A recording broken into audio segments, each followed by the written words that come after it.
Now, back on August 24th, we would have recorded the hottest day for the year so far. 33.8 is what Piarco recorded. And this morning, I want to welcome Senior Pediatric Emergency Medicine Specialist, Dr. Joanne Paul, to discuss managing the recent extreme heat conditions. Good morning to you, Dr. Paul. Hi, Ruckus. Morning. How are you doing this morning? I'm good. All right, so we recorded 33.8 degrees Celsius, Yes. the hottest day for the year so far. Yeah. What do we consider extreme heat to be? Yeah, I think that for extreme heat, thanks for that question, it's really where you have a few days of that temperature. So no, one day is fine, but if it's like 3 or 4 days continuously, that's extreme heat. And you realize we've been having that for the past few months, yes. Every time people wake up, they're like, oh my God, is it hot again today? Yeah, It's hot been in the like night, that. it's hot in the day. How do we escape this level of heat? Well, I think the thing about Trinidad, we have to understand the reality of what's happening, right? So, one, we're in extreme heat, but number two, we're really humid. So you know that thing where you go outside, and if you're sweating, you can cool down. But because it's so humid, we can't sweat as much. So we have the heat index. So that's not just about extreme heat. So it's hot, and we can't cool down because the humidity and the heat combined cause the heat index, and those two really make us as really prone in Trinidad. And the third thing is that we're not like long ago. Long ago, the kids will be going outside to play. If you want to play some football or whatever, no problem. It'll be, oh, we can handle this heat. The thing is, Ruckus, we can't handle it anymore. We have to move on. And is it a matter of global warming? Is it just life? Is it what is causing? Definitely global warming, climate change is happening. We're seeing signs of it. And this wouldn't be reversed. It's going to continue. Yeah. So it might cool down. This morning was a bit cooler, but by next week or so, we're back up to the heat again until maybe December, then definitely February. And for Carnival, we have to start adapting right now. Yeah. And you ask me, what can we do about it? Yeah. I think once we accept that it's changed, we have to really do what we used to see the foreigners do. We used to be like, no, we're Trinis, we're Trinbagonians, we can handle it. What they used to do is have their hats on, go around with your white brim hat, wear your sunscreen, that sort of thing. But also have a plan. So, for instance, I think you mentioned about in schools, right? We know schools have opened. The thing is, schools themselves have to also adapt. So they have to know that frequent breaks for water. Right. So children especially are really prone. So children, elderly, disabled, pregnant women. Of course, if you're a worker who's outside, CPAP workers, construction workers. So if you're in that front line, you have to adapt. So schools, for instance, more water breaks. You can't have the kids going out and playing continuously. You have to now reduce that amount of direct exposure to direct sunlight. Yeah. But it's not just the sunlight, because the heat is still affecting, even if you're not in the actual sun. Exactly. You can be indoors and still be affected by the heat. My question is this level of heat dangerous? It is. So, how dangerous, and what are the signs that we should be looking for in terms of, all right, we should be really concerned now? So we have a whole range of them. You started with a heat rash. Like how babies had a heat rash. So if you see you're having a rash exactly where you're having lots of heat around here, where you're sweating, etc., that's the first step. Right. The second one is where you have heat cramps. So if you find when you go out in the heat, you're feeling crampy, your legs are cramping, your arms are cramping, that's signs that you're having heat-related illnesses. And the third one is, as we go on the trajectory, is heat exhaustion. So when you sit down there feeling like someone's pulled your plug out, you're exhausted, you're sweating, your heart is racing, you actually start sweating even more, and you just feel like, what's happening here?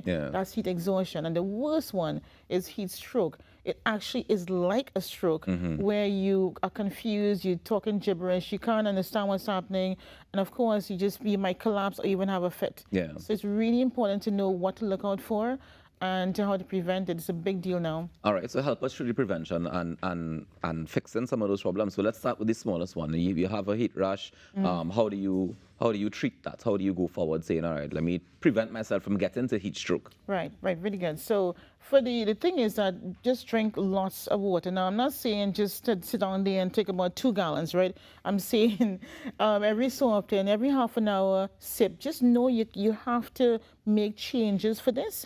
So stay in the cool, stay in the shade, have your fan going, have a little thing like the older persons long ago, have fan Fans, yourself right. here, drinking water. And also there's this thing called, I call it the P index, right? Right. Not the heat index, so P like urine. Okay, Yeah, right. so when you look for the signs of people think that they're drinking enough water. We're not.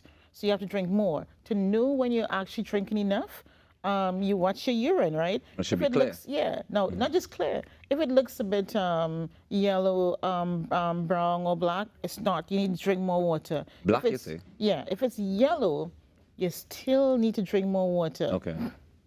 You're looking for pale yellow, watery yellow. Mm-hmm. If you're seeing that, then your uptake of water is enough. So It's a look good for your, place. yeah, it's in a Right. good place, yeah. So drink lots of water, be in the shade. Don't go outside unless you have to between 10:30 and 2 o'clock. Stay indoors, Mm-hmm. right? It's not like long ago. You will feel sick with this heat, But definitely. Dr. Paul, there are people who have no choice but to work in the sun. I know. So that's what I'm saying. Wear your hat, drink your fluids, recognize the signs, watch out for the vulnerable groups, and also speak to your boss. So for instance, as you're saying, right, it might be where it's a CPAP worker, etc. And we might want to move the times a little bit earlier. Earlier. You have to adapt. We have to adapt. Schools have to adapt. So for instance, schools have to try to have more ventilation, make sure they educate their teachers in terms of what to look out for. Because kids, you know how it used to be. Well, I was a You child a ready to short while play? ago, right? You wanna Yeah, you play. really studying to play. Yeah, so I don't want to be, what, Mrs. called me for water? I want to be lying outside. So you have to adapt. Yeah. We're in heat, extreme heat. It's not going to go away. All right, what about long-term effects? Because I mean, you talk about the immediate things that can happen. You have the heat rash, you might get a heat stroke, from heat rash to heat Yeah. stroke, right? But what about Yeah. long-term? I know that sometimes people talk about things like cancer, they talk about other things that may come as a result of overexposure to heat. Can you expand on that a bit? Good question. It's actually a really undervalued effect of it. So the main thing, I mean, we know about melanoma, but one thing people don't recognize is something called basal cell carcinoma or basal cell cancer. We call it BCC. And the thing is that, again, it was a foreign kind of thing. It wasn't a us thing, right? So you have these things where lots of heat exposure and sun exposure makes your cells in your skin overproduce. And you do have these, if you see, for instance, a sore or an ulcer that's not going away, it's not healing, it's somewhere strange is coming up, then it might be cancer, skin cancer. Now, it's not as dangerous as rarely as it spread, but you have to know it, look out for it and get it removed. So there are lots of things to look for with these chronic illnesses. And of course, we have the kidneys. If for a long time, over and over again, you've been exposed to heat, you're losing lots of electrolytes, and your kidneys are not functional, you have to look out for that. It might affect your kidneys. Yeah. Okay, so the kidneys and the skin would be And the skin, most affected yeah. in the long term. Yeah, definitely. All right. And well, you mentioned some of the preventative measures in terms of, drinking lots of water, wearing your hat. You recommend sunscreen as well. I recommend sunscreen, wear a wide brim hat, I know everybody wants to look cute, you're at the beach, you're trying to look sexy and stuff like that. Or for the guys trying to show up your muscles, not your muscles, your muscles. Muscles. Muscles. I would say try to take the umbrella when you're in the sun in terms of the beach. Make sure you have your wide brim hat all the way around. You have your sunscreen on. I know you think to ourselves that we're dark skin. Yeah, we have melanin. We don't need sunscreen. No, that's the thing. Yeah. It doesn't as bad as having none, but we can still get sunburnt. We can still get heat illnesses. And because it's so humid, that's the point about it. Even when that sun hits down, it's like being a cooker, and you're right there. It can't get, that heat can't go up. And after a while, your body, it just gives up. It's like, I can't handle this anymore. And after a while, the temperature starts to go up, and you don't want to be there at all. Yeah. But I mean, so this is wild to me, right? Because Yeah. this is where we live in. This I is know. what we have to deal with on a regular basis. I know. And basically, there's nothing we can do about it because we can't reverse climate change. It's already in effect and it's Yes. already happening. Yeah. What advice do you have to give the nation in terms of how do we go forward and minimize the effects of this? I think the main thing is adaptation. So, during COVID, I don't want to bring back COVID, but during COVID, we had to adapt. Yeah. I think for this one, schools, workplaces, communities, us, we have to adapt. Know what to look for. In your home, make sure you have lots of ventilation. In your workplaces also, make sure you change things accordingly. And communities, I mean, lots of stuff are happening in the U.S. right now. California, they're having these, they have shelters. They have these heat shelters or cooling stations. So in your actual community, you have more trees, have more areas where you can just go and get some shade, some cooling centers, that sort of thing. We have to adapt because this is happening. It's not changing. And we don't want to have lots of us come in the hospital for things we can't prevent. It's no longer how it used to be. With this heat that's happening, and I think this year in particular, we recognize it. And next year, it's worse. For carnival, for partying, it's worse. Isn't carnival time usually, I mean, forgive me if I'm incorrect here, but for me it feels as though carnival is always cooler than the rest of the year. In terms of like Juve morning is the coolest morning of the year as far as I'm concerned. So is it that we have to look, we can look forward to that changing in terms of it being equally as hot as it's been for this Java summer vacation where it's been, usually it's a hot time of the year. But normally around that time it's post-Christmas, it's still winter in some parts of the world. And we feel the effects of that sometimes. So is it that we can say that going forward we probably won't be feeling that? No. I think we will. So for instance, we know July, August are the hot times. And interestingly enough, September, October is when the times where you get heat waves, right? So those 4 months. So we think February, March should be okay. I'm saying everything we thought was fine, it's not, right? And so the other factor, so we're going to be hot in carnival, but also we're going to be outdoors more often. When your friends come down, you don't want to say, what, that heat thing? No, we want to party, right? I'm saying, even though your partners are here, still have a plan. Say, okay, we have to be drinking more, guys. Have cool things. You have those cool water bottles, and they have these things where you can add to it, where you make it flavored, etc. Do things that make you cool with the water bottle. Hey, we're partying and drinking. We're partying and feeling cool, right? We have a little fun. A lot of places, right? I think in New York right now, for instance, they have these, when you go to the theater, they have theater fans just for you to go things. So make it really cool. But we have to make sure next year Carnival, Achilles heel, we can't mess up Carnival, right? Of course. We will be hotter. We will be having extreme heat all the way through, and we have to adapt to it.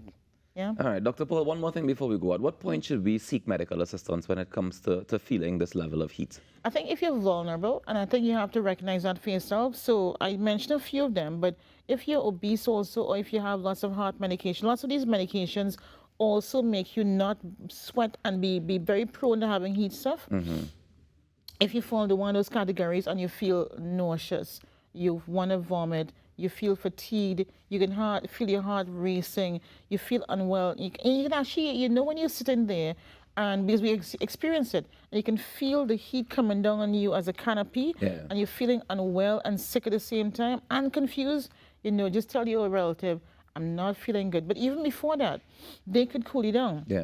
They could put like ice packs under your arms, at your groin area, just to cool you down a bit, just before you go there. But you have to cool down. And if that's not working, come to hospital. But I'm saying even before that, prevent all that. Prevent all that by drinking water and wearing wide brim hats. Cool clothing, no spandex, no wool clothes, No leather and things. No leather, no.